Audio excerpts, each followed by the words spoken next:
Hello, Connective. Welcome back. If you're new to my channel, welcome. Like, share, and subscribe without smashing anything, and let's get into this energy.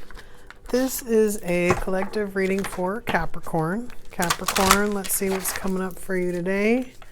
I'd like to get one card from the Akashic Tarot deck here. Let's see if we can get one card for your overall energy. Just want one card. Let's see. Come on. Ah, there we go. I think we got more than one though. Let's see what's going on. We did. All right. So, oh, interesting. Okay, so we have the Two of Scrolls, which is two worlds.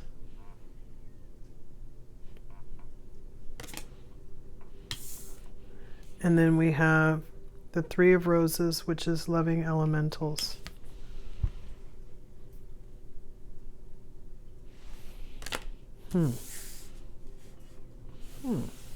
Let's pull energy cards. Let's see what's going on with Capricorn. I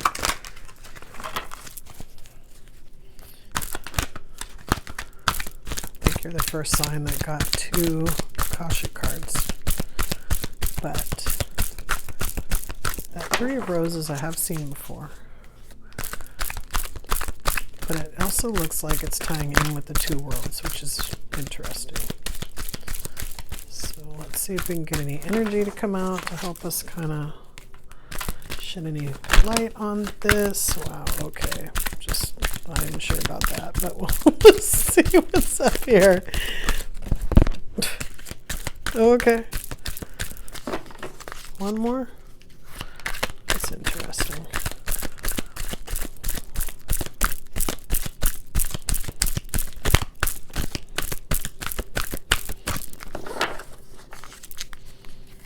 Really like one or two more cards. There we go. Great. Could have stopped. We could have stopped, Capricorn. We would have been better off. Okay. I'm going to pull one. Let's see what's up here. What am I pulling? Oh my God. Wow. Capricorn. Okay. What else happened? What else happened here? Okay. So we have all tied up, which I didn't appreciate when I saw it was just sitting up there. I was like, why are we all tied up? That just doesn't make any sense. I don't like it. And then we have Goddess of the Moon. So Taurus got Goddess of the Moon. It was coming up like it was an unknown. Could be. We have Happy Family. All right. Something we're working towards here. While we're all tied up, we have Appreciation. Are we blocked? What's going on here? Oh, well, we must be, because we have financial constraints. No woman holding anything, but you know, for Virgo they were a little constrained. Then when you've got hostilities, Taurus got them, so he's showing his ugly head more often here. Figure out what that's all about. And then we have yin yang. So let's just put tied up over here by financial constraints and hostilities. We are looking for balance here. We also want to know what Alice has to say about this.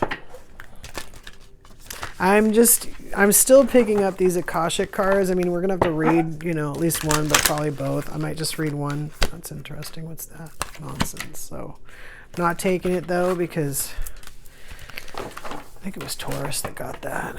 I would prefer it to exit the deck. Let's see if it pops out again.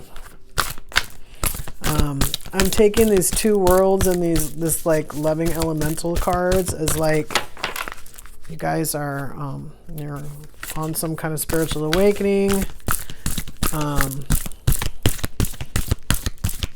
mean, for you it looks pretty mild. You're you know, just looking for what everybody else is looking for in the world, like, you know, just the normal, like, happy family, you know, stuff. I mean, most people want abundance. They don't necessarily talk about it because they've sort of given up on manifesting it. But if they want to manifest it, they just need appreciation. Just let your friends know if that's what they're trying to do. So it's here. Appreciation is here, but it's almost like a half-hearted attempt to, like, manifest abundance because we don't really, believe that we can have that. And then we have this need for balance here on the table, which this two worlds kind of gave me the impression of like 1 foot in and 1 foot out kind of thing. like sometimes when you're in a spiritual awakening, you kind of like toggle back and forth between like the 3D and 5D. And they've been telling us like for a year now that it's going to get a little bit harder to do that. So I don't see a whole lot of spiritual awakening here on the table, but that loving elementals tells me that, and the two worlds tells me that. So that if this is you and you know, this resonates with you, Capricorn, you're not going to be able to toggle forever. You're probably already starting to feel difficulty in that respect. I mean, most of the time we're just literally bouncing back and forth, but we've got financial constraints on the table. So there's nonsense just popped out of me. Okay. Oh, there we go. All right, we're done. What do we have here? Belong to your own dream. Create your own life. Yeah. We have nonsense. Time to talk sense. Yeah. Oh, look at this. All right, we have set your course. Sometimes we set our course, we don't even really know where we're going. We just know we're not staying here kind of thing. And then you have the right way. So I guess you're going to have to go in a certain direction. Then we have forget who you are, which is deprogramming. So this could be deprogramming. I don't see any other cards on the table which, you know, tell me about deprogramming. I mean, I have blocks, I have financial constraints, and I have hostilities. So I could be trying to deprogram something that somebody is, you know, feeding me or was feeding me. Or maybe I don't even know where it came from, right? Maybe it's just like the oldest memory in the world, and I don't know where it came from. But either way, it's got me all tied up. It's messing with my money. And I might even actually be creating hostilities like towards myself over it. Like either, you know, aggressively trying to figure out what's going on, or just beating myself up because it's not going the way I want. Maybe I think it's something else. Maybe I think that it's not about how I look at things, you know, forget who you are. Maybe it's not about my faulty programming. Maybe it's another belief that has nothing to do with money. Maybe my belief has to do with love and it's messing with my money.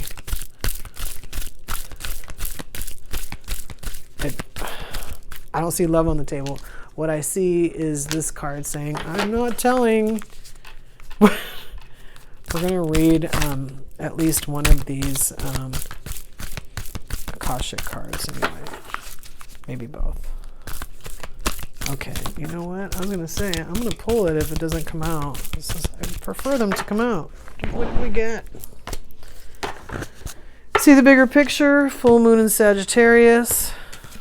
That's that guy right there. Let me see who else we have off the bottom. New moon in Aries. And new moon in Aquarius. Open up to change. I feel like Virgo just got that. So, Akashic cards. Okay. Let me just, this is supposed to be your like overall energy. Let me just bring it down here real quick. Two scrolls, two worlds. Let's see what the two scrolls has to say. Surrounded by a spinning wheel and baskets of wool, a beautiful woman, worried and tired, gazes at the embers in the fireplace. She has worked hard at her spinning for the coins that are gathered on the table. The expansive window behind her looks out onto a Buddhist monastery high in the mountains. When you receive this card, there is a conflict in your life between what the outer world requires of you and how your own spirit directs you. You actually may have had a number of past lives where you wanted to focus on your spiritual growth and therefore join a monastery to do so. Then, missing the wonders that the secular world would offer, such as love, family, and financial success, you chose the secular world exclusively in your next incarnation. Yet this didn't offer the spiritual focus you also sought. Because of this, it's likely that you bounced back and forth from the monastic to the personal in a number of incarnations and through a number of different faiths. You are now again experiencing a polarity between a fully self-realized spiritual experience and personal success in your day-to-day life. It often feels as if you have to let one go in order to embrace the other. This push-pull will continue until you learn to bring your spiritual life to every situation in your personal life. It's time to replace worry with trust and integrate your eternal truth with your temporal reality. If you have a job or are in a relationship that actively pulls you from your spirit, you must deal with it or possibly leave it. Who you are forever is who you are now. Let nothing impede that power. When you own it, absolute self-realization in both worlds will elude you no longer. So, yeah, a little bit about what we were talking about, bouncing back and forth between two worlds. And it might not be easy to do that anymore. It might not be something you're able to do as easily as you've been doing it. If you've been doing it unconsciously, it's kind of like what we're talking about. You might have to put more effort when you get away from the spiritual stuff, but then you want to do the spiritual stuff. It might be harder to get back to it for whatever reason.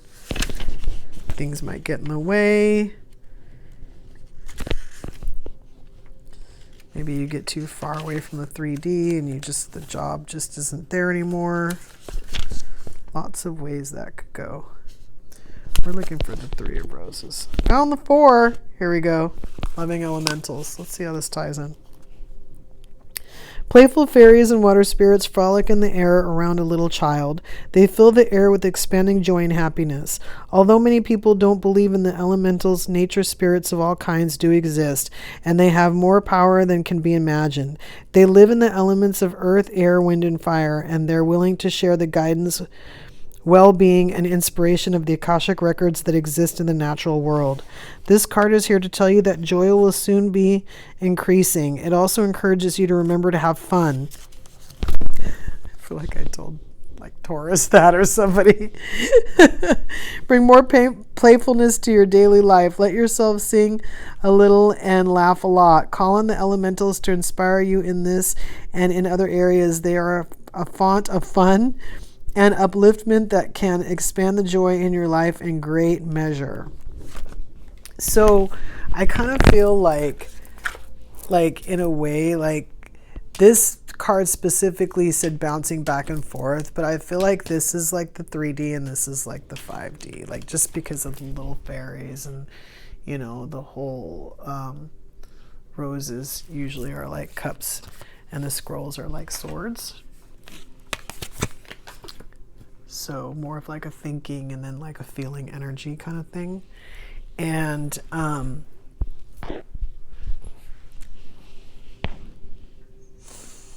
just trying to figure out, well, open up to change I get, right? Just trying to figure out what these guys are doing here. The financial constraints a lot of times is us. It's us with whatever belief system we have that's getting in the way of our finances. Usually that's what it is.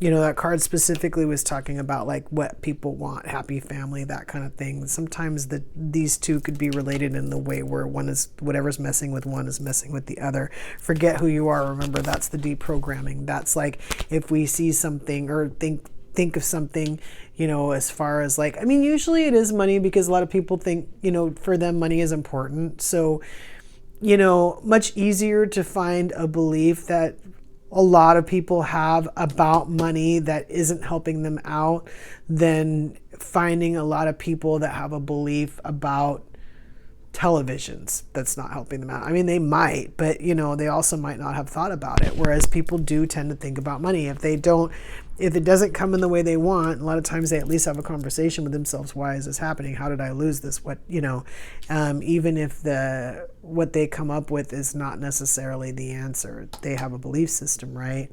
So a lot of times we go through this with some kind of like not balanced belief system about our money. And then it takes like, we have to actually get out of like survival mode to like figure that out and then figure out where the issue is. If we're still in survival mode, we are tied to these ideas a lot of times because our brain isn't even really wired to like think of things in terms of like coming to us. That's why appreciation is on the table and not like blossoming abundance, because you're striving for this. You're not striving for that yet. You have to get to this so that you can get to that kind of thing. Happy family is here. You either have it or you're moving towards it, but either way, it's a possibility. Even if you never appreciate anything, you have the possibility of having a happy family and possibly even balance, unless this is just a balance of feminine and masculine energy, right? And you still have this promise of not necessarily knowing everything that's going on, but you do also get the indication that you can write this. Like, you belonging to your own dream is kind of like being able to, choose what you dream about, like choose how your dream goes, choose what you want to happen in your dream, right?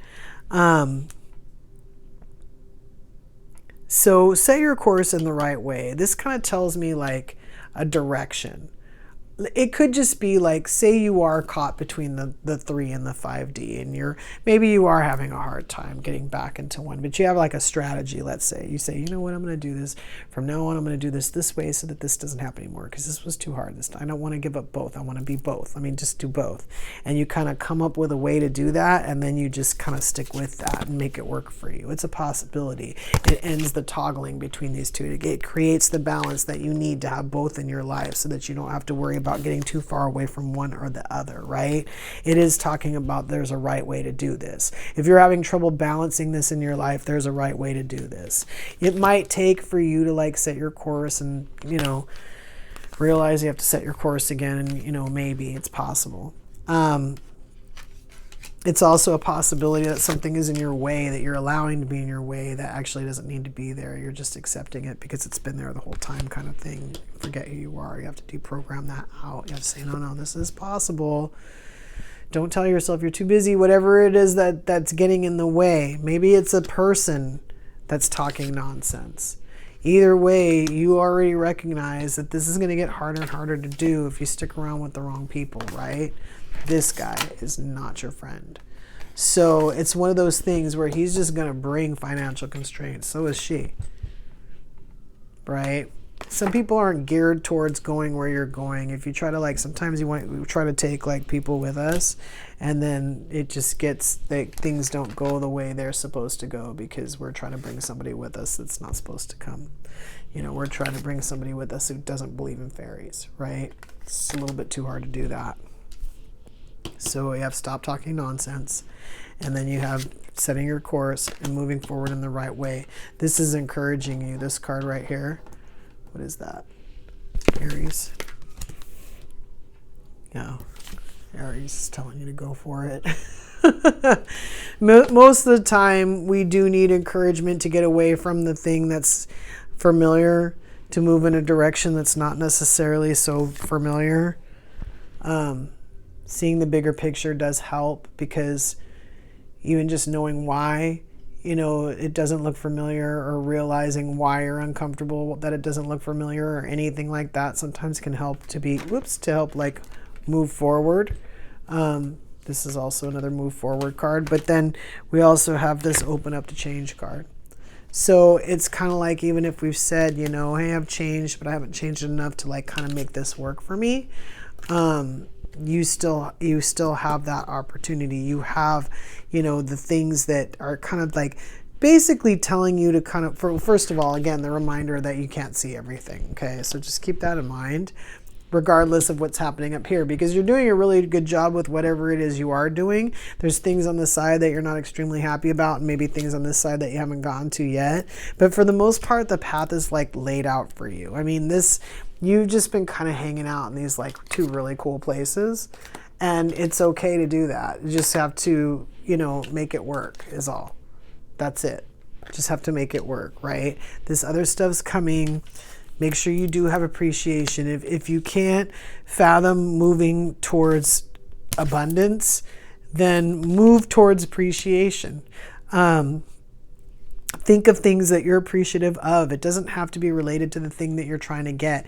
In other words, if you're looking for a solid relationship, you don't have to necessarily appreciate. It would be helpful if you could appreciate your relationships, any of them. It doesn't matter if it's family, friends, any relationship at all. You could start there. Relationship with your pet, that would be helpful. But let's just say that you don't have any relationships you can appreciate. You can appreciate anything. Just put yourself in the situation where, how would I feel if I had this? Don't say, how would I feel if I had, I'm going to feel this way when I have this. Feel that way now and it will come. I know it's hard to think of things in that way, but if you guys have this card, you kind of already know. You kind of already know a little bit of the tricks and stuff that you need to do. You got one foot in, one foot out. You're just not getting what you want to the point where you're kind of like, what am I doing wrong? And it's like, well, you're sort of not doing enough. And especially if you're still messing around with him. We always say this. Sometimes we try to keep people in our lives or situations because, again, they're familiar or it's really hard to get out of them or whatever. And a lot of times they just don't belong. They can't come where we're going. They're not even headed towards appreciation. They can't even, there's no way they're going to get anywhere near abundance. And you may not get any indications of that. You may just not succeed to the point where the whole thing falls apart. And then you figure it out when that person's gone. But I want to pull the blind spot. Pull the blind spot. Let me see what the blind spot's going to tell us about this situation. If this is your situation, Capricorn, meet us over at the extended. If not, until we meet again.